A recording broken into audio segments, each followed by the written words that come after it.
अस्सलामुअलैकुम रहमतुल्लाहि व बरकातुहू। उम्मीद है आप सब खैरियत से होंगे, ईमान और सेहत के बेहतरीन हालतों में होंगे इंशाअल्लाह।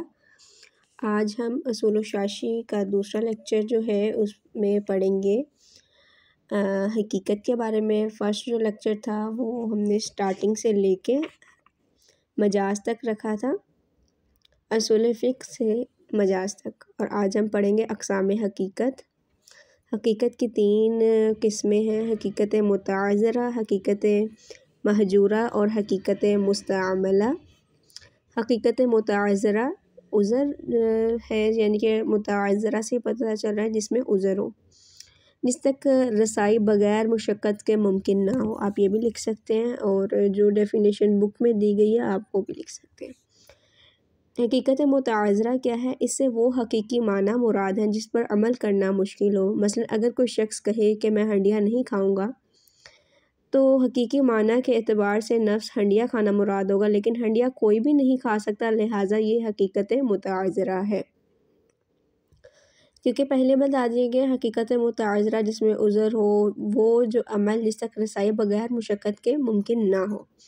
अगर कोई शख्स कहता है कि मैं हंडिया नहीं खाऊंगा, तो हकीकी माना जो है वो हंडिया ही है जिसमें हम कोई चीज़ पकाते हैं, लेकिन क्योंकि वो जो बर्तन होता है जिसमें हम कोई भी चीज़ पकाते हैं वो तो कोई भी नहीं खा सकता, तो लिहाजा ये हकीकत मुताज़रा है। यानी कि अगर कोई शख्स कहे कि मैं हंडिया नहीं खाऊंगा, तो वो उस बर्तन की नहीं बात हो रही। हकीकत महजूरा जिस पर लोगों ने अमल करना छोड़ दिया हो, वो हकीकी माना जिस पर लोगों ने अमल करना छोड़ दिया हो। मसलन घर में कदम रखने का हकीकी माना पाँव रखना है, लेकिन अब उर्फ़ आम में इससे मुराद महज दाखिल होना है, वो जिस तरीके से भी हो, कदम रखने वाला माना छोड़ दिया गया है। वो हकीकी मायने जिस पर लोगों ने अमल करना छोड़ दिया हो। घर में कदम रखने का हकीकी मायने जो था पाँव रखना था, लेकिन अब उर्फ़ आम में इससे मुराद महज दाखिल होना है, वो जिस भी तरीके से हो। कदम रखने वाला जो मायने है वो छोड़ दिया गया है। हकीकत मुस्तअमला पढ़ते हैं, वो हकीकी माना जिस पर अमल किया जाता हो, अगरचे इसके मजाजी माना पर भी अमल होता हो। या आप इसकी डेफिनेशन में ये भी लिख सकते हैं, हकीकत मुस्तअमला जारी व सारी हो कि ना लोगों ने तर्क किया हो, ना उस तक रसाई मुश्किल हो। ठीक है, जैसे गंदम खाने से गंदम के दाने खाना मुराद लेना हकीकत है, और आटा और सत्तू वगैरह मुराद लिए जाएं तो ये मजाजी मायने होंगे। और ये जो इसके मजाजी माना ये भी इस्तेमाल होते हैं, ये दोनों मायने जो है मुस्तमिल हैं।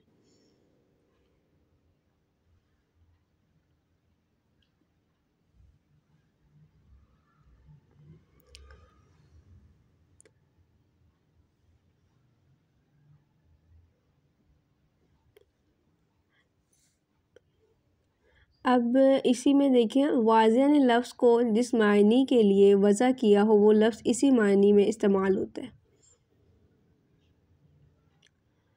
इस्तिआरा पढ़ते हैं, इस्तिआरा का लुग़वी मायने कोई चीज़ उधार लेना है। असूलियों के नज़दीक असूलियों से क्या मुराद है?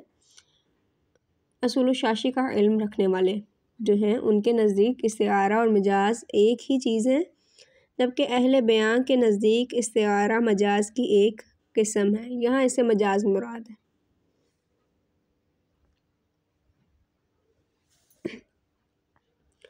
अब हम पढ़ते हैं दलालत उर्फ़। लफ्ज़ का हकीकी माना मुकम्मल तौर पर छोड़ने या हकीकत कासरा मुराद लेने की कई सूरतें हैं जिनको दलालत कहा जाता है। इनमें से पहली दलालत उर्फ़ कहलाती है। जैसे सर खाने से हकीकतन हर जानवर और परिंदे का सर मुराद हो सकता है, लेकिन उर्फ़ में चिड़िया वगैरह का सर मुराद लेना मतरूक है, इसलिए यहाँ बकरी और गाय वगैरह का सर मुराद होगा। यह हकीकत कामला पर अमल को तर्क किया गया, लिहाजा अगर कोई शख्स कसम खाए कि वो सर नहीं खाएगा, या तो चिड़िया का सर खाने से इस कसम पर तोड़ने का कफ़ारा लाजिम नहीं आएगा। अब इसे समझते हैं। लफ्ज़ का हकीकी माना मुकम्मल तौर पर छोड़ने या हकीकत कासरा मुराद लेने की कई सूरतें हैं जिनको दलालत कहा जाता है। इनमें से जो पहली सूरत है वो दलालत उर्फ़ है। जैसे सर खाने से हकीकतन हर जानवर और परिंदे का सर मुराद हो सकता है, लेकिन उर्फ़ में चिड़िया वगैरह का सर जो है ना मुराद लेना मतरूक है।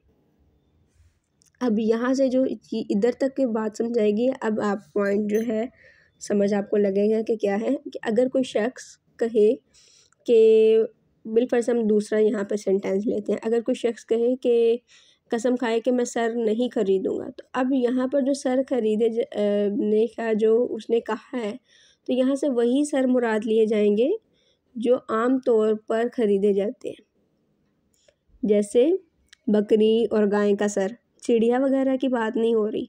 अब उस शख्स ने कसम खाई थी कि मैं सर नहीं खरीदूंगा, तो वो चिड़िया वगैरह की तो बात ही नहीं हुई, बात उसी सर की ली जाएगी जो आम तौर पर ख़रीदा जाता है, जैसे बकरी गाय वगैरह का। तो अगर वो चिड़िया का सर ख़रीद लेगा तो इस पे उसकी कसम ना टूटेगी और ना ही इस पे जो है कफ़ारा लाजिम होगा। तो अब हम दूसरी मिसाल देखते हैं। इसलिए यहाँ बकरी और गाय वगैरह का सर मुराद होगा। यहाँ हकीकत कामला पर अमल को तर्क किया गया, लिहाजा अगर कोई शख्स कसम खाए, हकीकत कामला पर अमल को तर्क किया गया, लिहाजा अगर कोई शख्स कसम खाए कि वो सर नहीं खाएगा, तो चिड़िया का सर खाने से इस पर कसम तोड़ने का कफ़ारा लाजिम नहीं आएगा।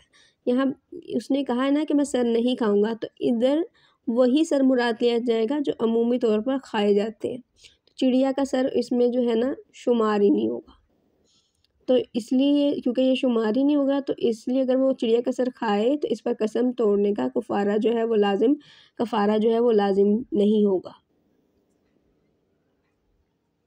यानी यहाँ पर वो सर लिया जाएगा जिसको ख़रीदने का लोगों के दरमियान उर्फ़ है। तो आज हमने दलालत उर्फ़ तक पढ़ा, कल इंशाल्लाह हम नफ्स कलाम की दलालत से आगे बढ़ेंगे। अगर आपको किसी पॉइंट पर समझ ना लगे तो आप कमेंट्स के थ्रू पूछ सकते हैं, और मेरे चैनल को सब्सक्राइब कर दीजिए, वीडियो को लाइक करें और शेयर करें। दुआ में याद रखिएगा। इजाज़त दीजिए। अल्लाह हाफ़िज़।